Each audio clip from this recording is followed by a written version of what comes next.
வணக்கம் தமிழக மக்களே. ஸோ இன்னைக்கான தலைப்பு என்ன அப்படின்னு பார்த்தீங்கன்னா FCRA 2026. ஸோ ஃபர்ஸ்ட் இந்த FCRA is nothing but foreign contribution regulation amendment bill 2026. So இதுதான் இதோட ஃபுல் ஃபார்ம். ஸோ இந்த நேம்லேயே தெரியுது ஃபாரின் கான்ட்ரிபியூஷன், அதாவது வெளிநாட்டிலேருந்து இந்தியாவுக்கு வர பணம் வந்து சரியான விஷயத்துக்கெல்லாம் பயன்படுத்தப்படுதா அப்படின்றது தான் இந்த FCRA. இதை பற்றி தான் இன்றைக்கி பார்க்க போகிறோம். ஸோ இந்த FCRAனால என்னென்ன மாற்றங்கள் இருக்குது, யாருக்கு என்ன பாதிப்பு இருக்குது, இதில் என்ன சேஞ்சஸ் கொண்டு வந்திருக்காங்க அப்படின்றத இந்த வீடியோவில் பார்ப்போம். ஸோ இப்படி இருக்கும்போது பார்த்திங்கன்னா இந்த கண்காணிப்பு, அதாவது வெளிநாட்டிலேருந்து இந்தியாவுக்கு வர பணம் வந்து சரியான விஷயத்துக்கு பயன்படுத்தப்படுதா அப்படின்றத கண்காணிப்புக்கிறதுக்காக மத்திய அரசு வந்து ஒரு சட்ட திருத்தத்தை வந்து கொண்டு வந்திருக்காங்க. ஸோ அதுதான் இந்த FCRA 2026. ஸோ எதுக்கு இந்த மாற்றம்? ஆல்ரெடி இந்த சட்டம் பார்த்திங்கன்னா 2010லேயே வந்து வந்துருச்சு. ஸோ இப்போ எதுக்கு அப்படின்னா, வெளிநாட்டிலிருந்து வந்த பணம் வந்து தமிழ்நாட்டில் எந்த ஒரு தாக்கத்தையும், அதாவது அரசியல்லையும் சரி பாதுகாப்புலையும் சரி எந்த ஒரு தாக்கத்தையும் வந்து ஏற்படுத்திடக்கூடாது அப்படின்றதுக்காக பார்த்திங்கன்னா பிரதமர் மோடிஜி அவர்கள் வந்து இந்த ஆக்டை முக்கியமாக ரொம்ப ஸ்ட்ரிக்டாகவே வந்து என்ஹான்ஸ் பண்ணியிருக்காரு அப்படின்னே சொல்லலாம்.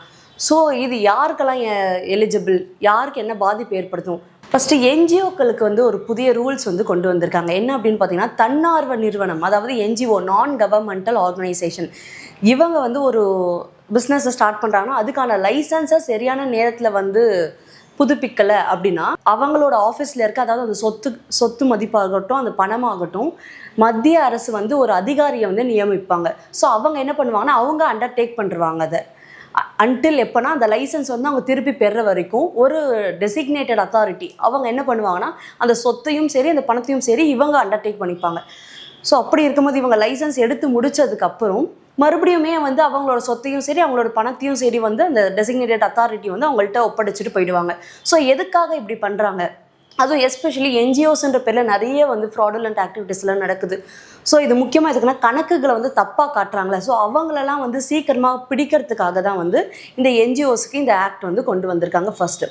ரெண்டாவது மீடியா நண்பர்களே, இது ரொம்ப முக்கியமான விஷயம். அப்படின்னா என்னென்னா, ஸோ இது ஏன் வந்து மீடியாவுக்கு எடுத்துகிட்டு வந்திருக்காங்க, இது மீடியாவுக்கு எப்படி அப்ளிகபிள் ஆகும் அப்படின்னு பார்க்கும்போது ஃபர்ஸ்ட்டு வந்து இந்த FCRA 2026 அமெண்ட்மெண்ட் பில் ஆக்ட், இது வந்து ஃபஸ்ட்டு அரசியல்வாதிகளுக்கும் நீதிபதிகளுக்கும் மட்டுமே இருந்தது. ஸோ இப்போ வந்து பார்த்திங்கன்னா நியூஸ் ஏஜென்சிக்காகட்டும் இல்லை ரியாலிட்டி ஷோஸ் நடத்துகிற அந்த மாதிரி சேனல்ஸ்க்காக இருக்கட்டும் இல்லை அந்த மாதிரி ஒரு சேட்டிலைட்டு சேனல்ஸ்க்காக இருக்கட்டும், இது ஏன் கொண்டு வந்திருக்காங்க அப்படின்னா வெளிநாட்டு பணத்தை வந்து வாங்கக்கூடாது அப்படின்றதுக்காக தான். அது நியூஸ் ஏஜென்சிக்கு எஸ்பெஷலாக தனிநபர்கள் யாருமே வந்து வெளிநாட்டு பணத்தை வாங்கிடக்கூடாது அப்படின்ற ஒரு காரணத்துக்காக தான் வந்து இந்த ஆக்டை வந்து கொண்டு வந்திருக்காங்க. இந்த சட்டத்தை வந்து யாரும் மதிக்கலை, ஒழுங்காக ஃபாலோ பண்ணலை அப்படின்னா அவங்களுக்கு 5 years வரைக்கும் ஜெயில் இருந்தது முன்னாடி வரைக்கும். ஸோ இப்போ இந்த 2026 பார்த்தீங்கன்னா வந்து 1 year மட்டும்தான் ப்ரிசன் அப்படின்ற மாதிரி சொல்லியிருக்காங்க. ஸோ ஆனால் அதை விட பயங்கரமாக ஒரு செக் வச்சுருக்காங்க, ஒரு ட்விஸ்ட் வச்சுருக்காங்க அப்படின்னே சொல்லலாம். ஸோ என்ன ட்விஸ்ட் அது அப்படின்னு பார்த்தா, எந்த ஒரு விசாரணைக்கும் முன்னாடி பார்த்திங்கன்னா மத்திய அரசோட வந்து பெர்மிஷன் வாங்கணும், கன்ஃபார்மாக பெர்மிஷன் வாங்கியாகணும் அப்படின்ற மாதிரி ஒரு ஸ்ட்ரிக்டான ரூல்ஸ் எல்லாம் வந்து கொண்டு வந்திருக்காங்க இந்த FCRA 2026 அமெண்ட்மெண்ட் பில்லில். ஸோ இது ஷார்ட் அண்ட் ஸ்வீட்டாக என்ன அப்படின்னு பார்க்கும்போது, வெளிநாட்டு பணத்தை வந்து வாங்கும் போது ரொம்ப கவனமாகவும் பாதுகாப்பாகவும் இருக்கணும், சரியான விஷயத்துக்கு மட்டும்தான் வெளிநாட்டு பணத்தை வந்து யூஸ் பண்ணணும், இதனால இந்தியாவில் எந்த ஒரு பிரச்சனையும் தாக்கத்தையும் வந்து ஏற்படுத்திடக்கூடாது அப்படின்றதுக்காக தான் கொண்டு வந்திருக்காங்க. ஸோ எதிர்கட்சிகள்லாம் இதை வந்து எதிர்த்து பேசினாலும் வெளிப்படையான நிர்வாகம் இருக்கணும் அப்படின்ட்டு மத்திய அரசு வந்து இதை கொண்டு வந்திருக்காங்க. ஸோ இந்த ஆக்டை பற்றி நீங்கள் என்ன நினைக்கிறீங்க அப்படின்றத மறக்காமல் கமெண்ட்டில் சொல்லிடுங்க. மீண்டும் ஒரு இன்ட்ரெஸ்டிங்கான நியூஸோட வரேன். நன்றி.